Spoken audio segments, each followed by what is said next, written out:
Around this time, John Brunker received a telephone call from Transportation Security Elizabeth Dole, asking if Michael would donate Beat It as background music for a 30-second television commercial and 60-second radio spot on drunk driving.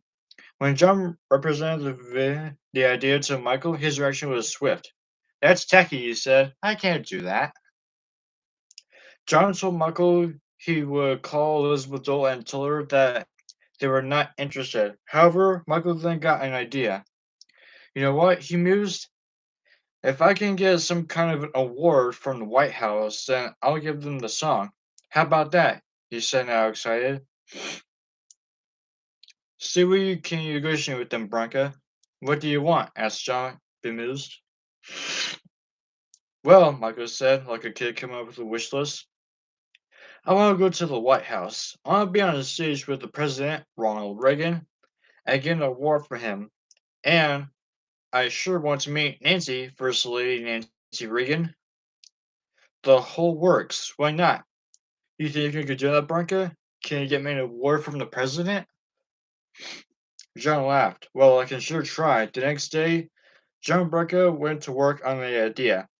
He telephoned Elizabeth Dole and told her that she could have the song for her drunk driving campaign if she dreamed of some kind of humanitarian award that the president could present Michael. She agreed, the president agreed, as did the First Lady. The presentation was set for May 14th, 1984. It started out as an exciting day. In fact, it was said that there hadn't been that much excitement at the White House since the day the hostages came home from Iran. For the occasion, the president wore a navy blue suit, navy blue and gray striped tie, and white shirt. Nancy was chic in a white olafo suit trimmed with gold buttons and gold braid. It hardly mattered what she wore, though for anyone sitting next to Michael Jackson that day was pale in comparison. Michael appeared resplendent in an electric blue sequin jacket adorned with sequin braid, a sequin gold sash, and sequin gold epaulets. He also wore a streetmark single white rhinestone glove.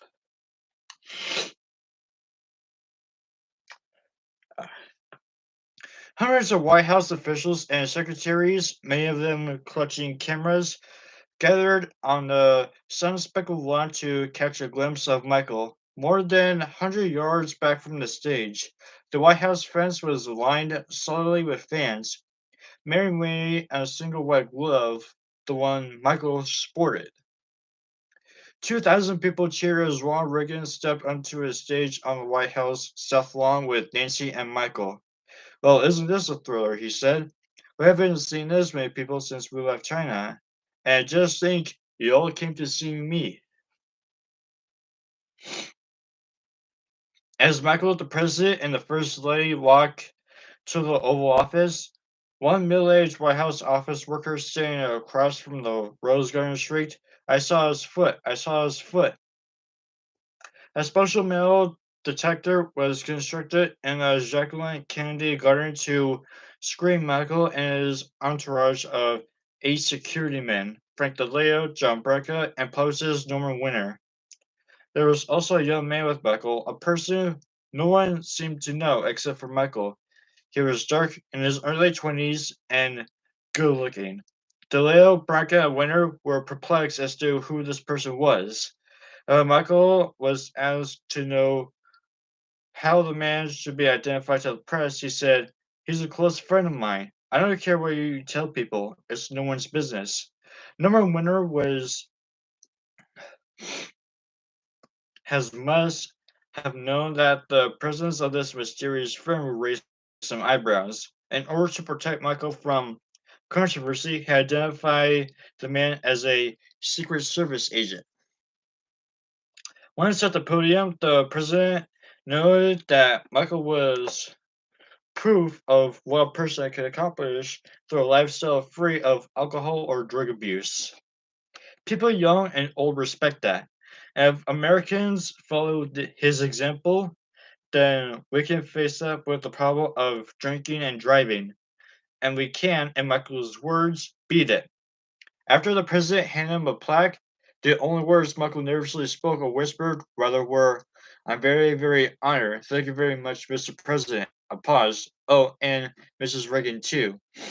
He had as an afterthought that he giggled as if it suddenly occurred to him that yes, he really was standing there with the President of the United States.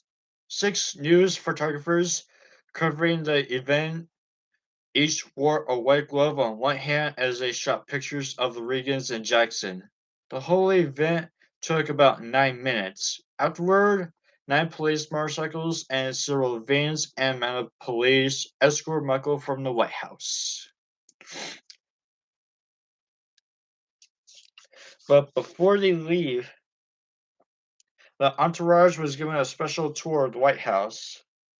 Michael was particularly fascinated by a portrait of Andrew Jackson in a military jacket very much like the blue suit of what he wore that day. After the tour, the group was scheduled to spend time with the president and the first lady. Things took a turn for the worse, though, when Michael arrived at the diplomatic reception room where he was to meet privately with the Regans.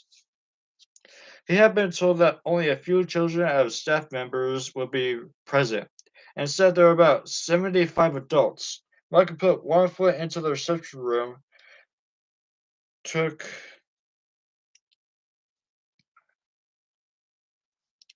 a quick look around, then ran out down the hall and into the bathroom of the presidential library. Frank DeLeo and the rest of the entourage followed him. However, before they could reach him, Michael closed the door and locked it. "Hey, Mike, coming out," Frank said.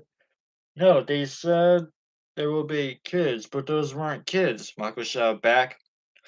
"But there will be children. We'll go get the children," a White House aide promised. Then he turned to his assistant. "Listen, if the first lady gets a load of this, she's going to be mad as hell. Now you go get some kids in there, damn it. Get James Baker's kid. She's cute." Chief of Staff James Baker would bring his 6-year-old daughter, Mary Bonner. "I don't care who you get, just get some kids in here." Frank then addressed the closed bathroom door again. "It's okay, Michael. We're going to get the kids." His voice set a patient tone as though he were soothing a disturbed child. John Breca stood nearby, watching with a bemused expression on his face. "Well, you'll have to also clear all of those adults out of there before I come out," Michael warned. Done. Someone ran into the reception room. "Okay, out," he said. "Everybody out, out, out." Senior staff and cabinet members cleared the room so quickly an observer might have thought there had been a bomb threat. "What's happening? Where's Michael Jackson? Has he left?" Everyone spoke at once as they were ushered from the room. The aide then ran back to the bathroom door, where a cluster of men with worried looks had congregated. He comforted with one of Michael's people. "Okay, you can come out now, Michael," Norman Winters said finally. "Everything is okay." "Are you sure?" came back the soft voice. Frank DeLeo knocked on the door with his fist. One loud thud. "Okay, Mike, out of there. I mean it." The bathroom door opened slowly. Michael appeared.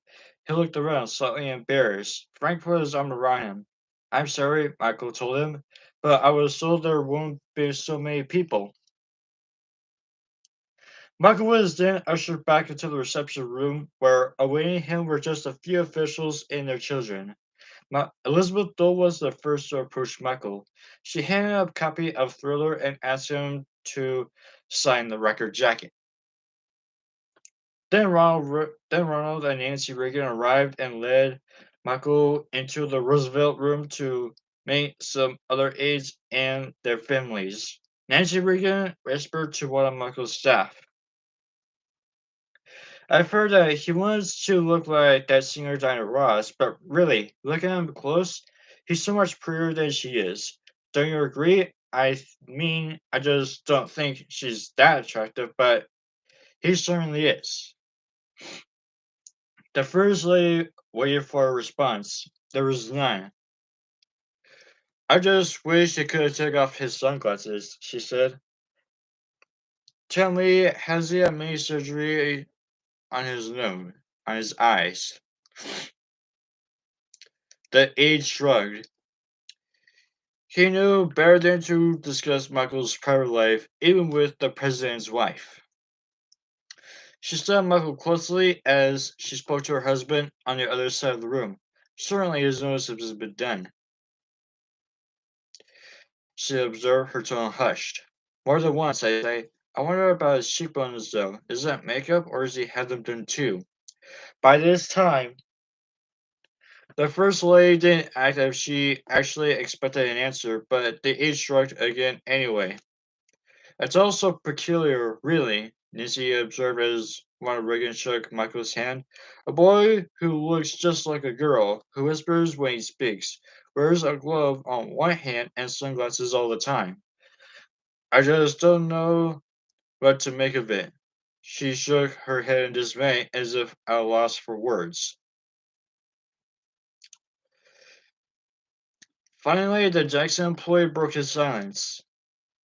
Listen, you don't know the half of it, he said, rolling his eyes. He looked at her with a conspiratorial smile, expecting her to laugh. She didn't. Instead, she stared at him for a cold moment. Well, he is talented, she said as she walked away. And I would think that's all that you should be concerned about.